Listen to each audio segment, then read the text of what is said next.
भौतिक परिवर्तन। आइए हम इस विषय के बारे में जानकारी प्राप्त करने के लिए बिहार के एक गांव में चलते हैं।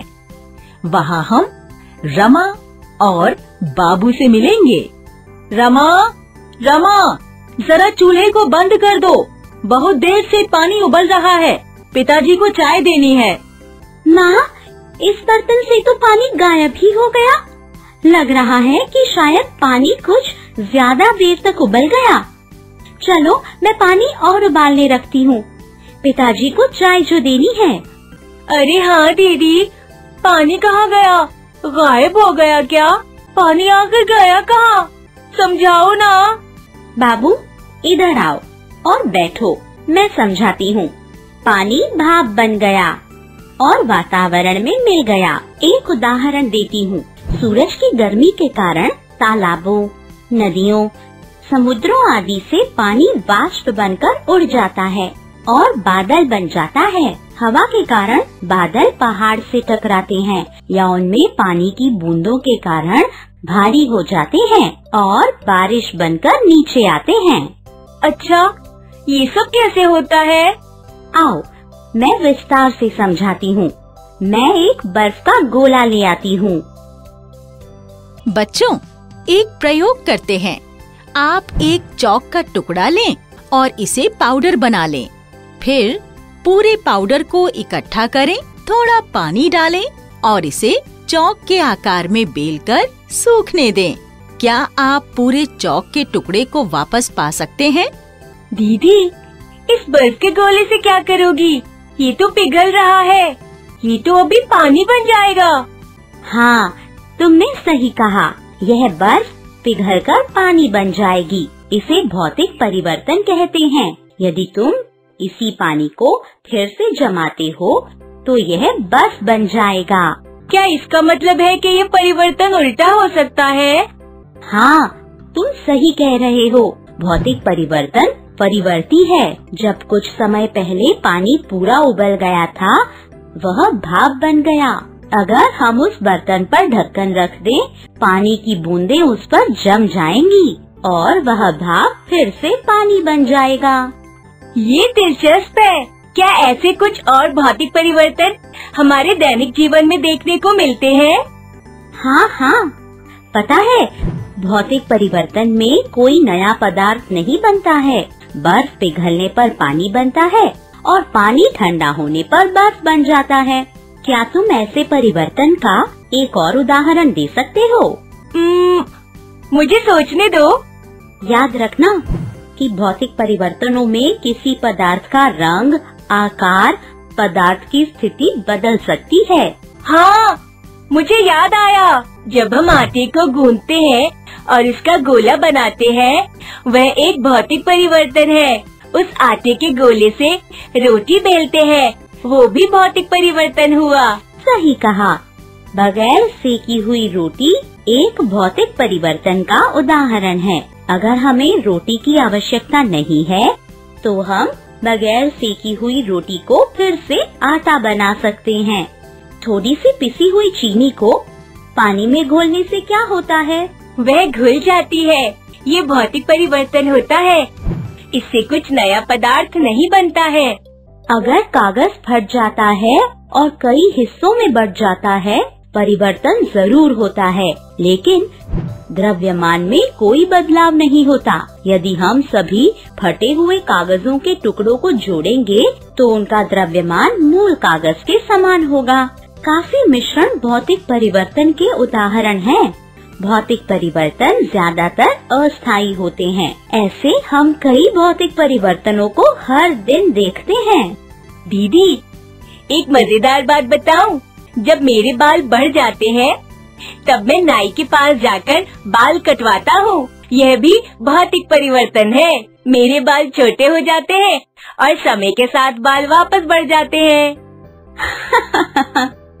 सही कहा। चलो अब खेलने चलते हैं।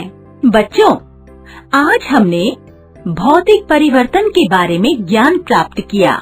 लकड़ी काटना, लाल और हरे रंग के पत्थर मिलाना, बर्फ का निर्माण, एक सेब काटना, पानी और रेत मिलाना, नमक और चीनी मिलाना इत्यादि भौतिक परिवर्तन के कई उदाहरण हैं। रासायनिक परिवर्तन। बच्चों, आइए हम रमा और बाबू के पास फिर चलते हैं और रासायनिक परिवर्तन के बारे में सीखते हैं। माँ, मुझे बहुत भूख लगी है, मुझे जल्दी से रोटी दो। हाँ, तुम हाथ धो लो, मैं रोटी बनाकर देती हूँ। रमा, तुम भी आओ और खा लो। आई माँ। दीदी, कल आप बोल रही थी कि बिना सिकी हुई रोटी को फिर से आटा बना सकते हैं और इसलिए ये एक भौतिक परिवर्तन है। अभी तो माँ रोटी को सेक रही है, ये तो खाने लायक हो गई है। ये मुझे भौतिक परिवर्तन नहीं लग रहा है। अभी देखो, यह रोटी पक गई है। क्या हम फिर से इसे आटे में बदल सकते हैं? नहीं दीदी, अभी तो हम इसे सिर्फ खा सकते हैं। सही कहा, कुछ परिवर्तन ऐसे होते हैं जिन्हें हम बदल नहीं सकते हैं। ये परिवर्तन स्थायी है। ऐसे परिवर्तनों को हम रासायनिक परिवर्तन कहते हैं।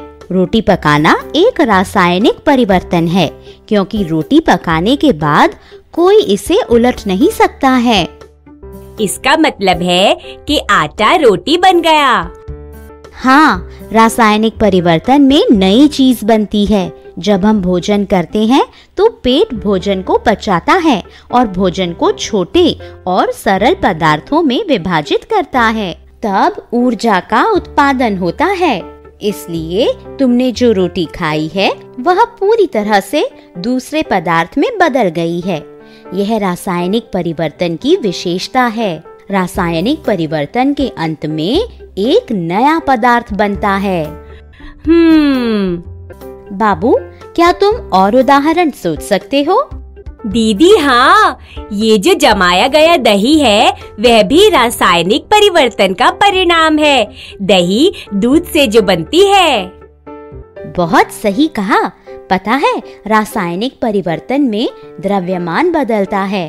तुमने अपना खाना खा लिया हो तो इधर आओ। इस मोमबत्ती को अभी हम माचिस की तीली से जलाएंगे।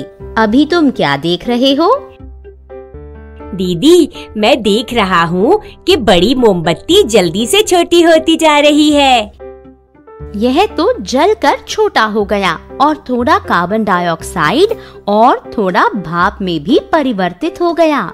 ये दोनों हवा में चले गए हैं। माचिस से कोयला, लकड़ी इत्यादि को जला सकते हैं और ये सब रासायनिक परिवर्तन है। क्या मैंने सही कहा दीदी? अचरज की बात है कि बहुत कम ऊर्जा वाली छोटी माचिस की तीली जब लकड़ी या कोयला को जलाती है तब बहुत अधिक ऊष्मा और प्रकाश ऊर्जा निकलती है। दीदी, मुझे याद आ गया, अब दीपावली आ रही है और जो पटाखे हमने खरीदे हैं वे जलेंगे तो ये रासायनिक परिवर्तन होगा। वाह, पटाखे जलाने को रासायनिक परिवर्तन के रूप में वर्गीकृत किया गया है, क्योंकि पटाखे जलने के बाद गर्मी, ध्वनि और प्रकाश जैसे नए उत्पाद बनते हैं। यह परिवर्तन अपरिवर्तनीय और स्थायी भी हैं। रासायनिक परिवर्तन काफी खतरनाक लग रहे हैं। पता है बाबू, कुछ रासायनिक परिवर्तन बहुत उपयोगी होते हैं। जैसे कई तत्वों को मिलाकर रासायनिक परिवर्तन के फलस्वरूप दवाई, साबुन इत्यादि बनते हैं, जो मनुष्यों के लिए काफी लाभदायक हैं। अच्छा दीदी, फिर रासायनिक परिवर्तन के दुष्प्रभाव क्या है? खाने की चीज जब रासायनिक परिवर्तन के कारण खराब होती है, वह एक अनचाहा परिवर्तन होता है। इसकी वजह से खाने के पोषक तत्व नष्ट होते हैं और खाना खाने योग्य नहीं रहता। जलना, विस्फोट होना, खाना खराब होना, रंग बदलना और गंध आना, ये सब रासायनिक परिवर्तन के अवांछित पहलू हैं।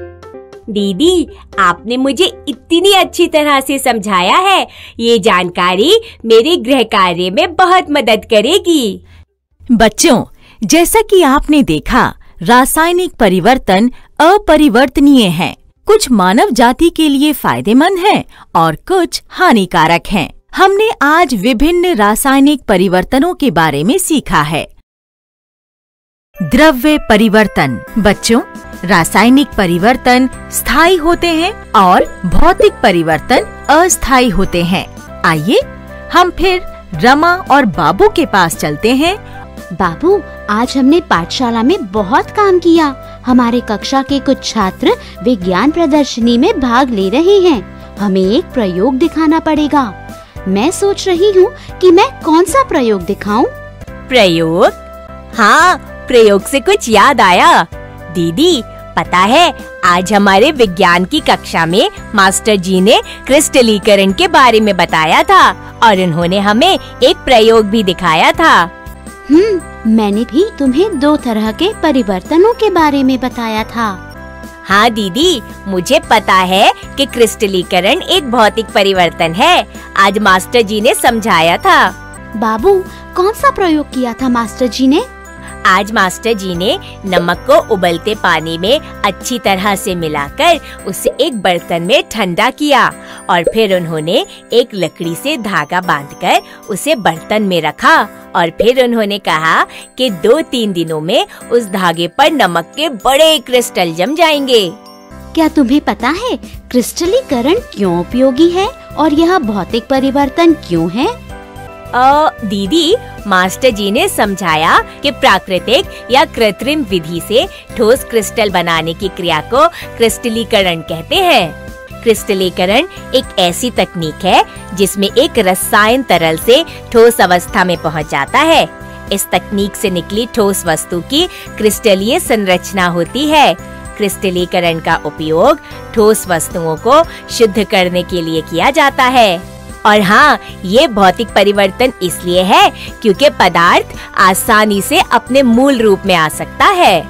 सही कहा।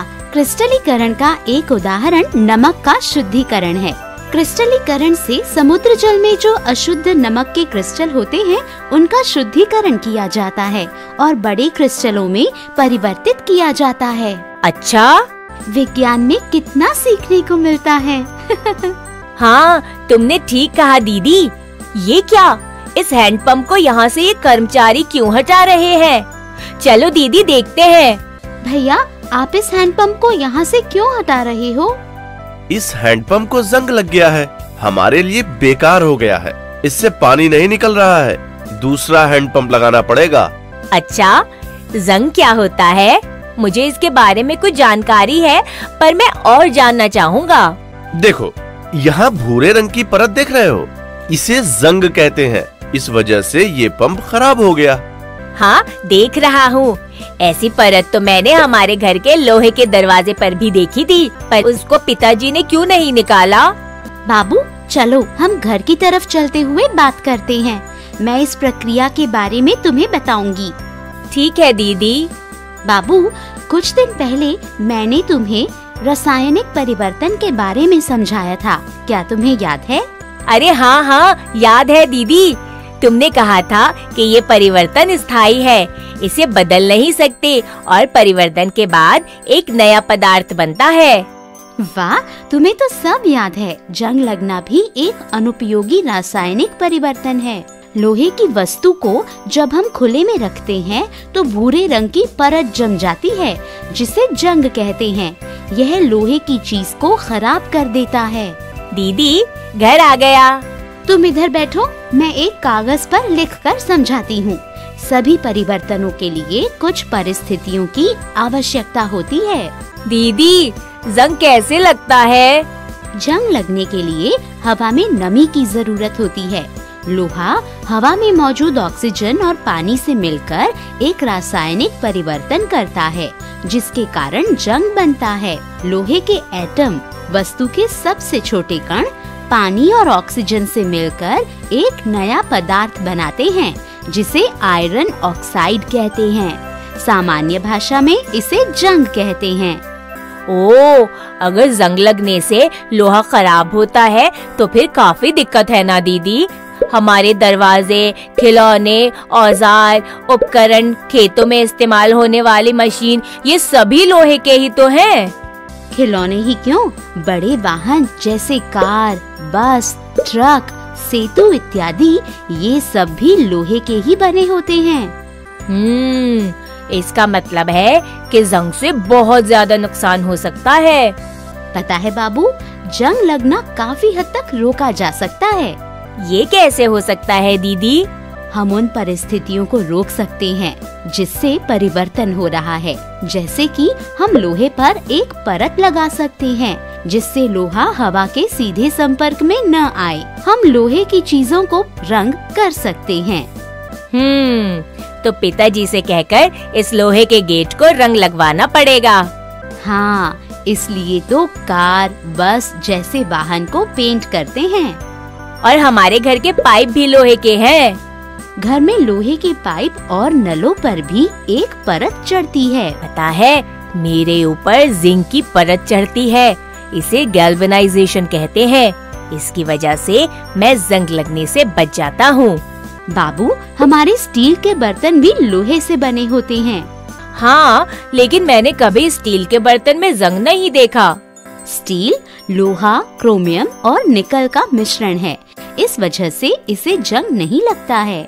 ओह, तो इसका मतलब है कि लोहे को जंग से बचाया जा सकता है। जंग के गठन को रोकने के लिए और भी उपाय हैं। ये बहुत सरल है।